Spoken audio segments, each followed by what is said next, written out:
In this video, I'll show you how to add Payoneer checkout to Shopify. First of all, open your Shopify account. On the home screen, click on the Settings option from the bottom left corner. In the Settings menu, click on the fifth option, Payments. Payments section will appear. Click on the option, Add Payment Method. When you're in the Add Payment Method section, if you type Payoneer in the Search by Payment Method field, you won't find any results.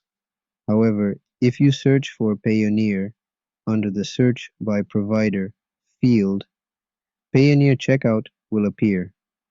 Essentially, this means that Payoneer is categorized under the Provider section rather than the specific payment method category.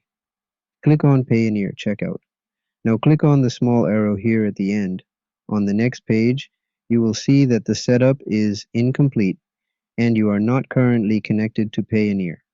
For this, you have to install the app by simply clicking on the Install option, which will appear here on the screen if you don't have the app already installed.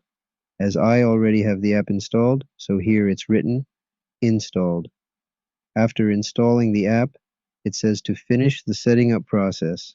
To continue further processing, click on the Manage Account option. You will be redirected to the Payoneer checkout page. If you don't already have a Payoneer account, click on Get Started to create a new account and fill in the required information. However, if you already have a Payoneer account, simply click on Sign In to proceed. After logging into your Payoneer account, go back to the Shopify's checkout page. Now the Shopify needs to verify the connection between your Payoneer account and your store, which takes some time, due to which the Activate button is disabled right now.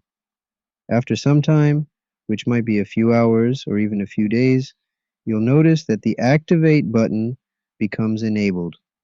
Once everything is confirmed and set up properly, you'll be able to activate the integration and start using Payoneer as a payment method in your Shopify store. But if the Activate button doesn't enable after a reasonable amount of time, then it's recommended to reach out to Shopify's support team for assistance.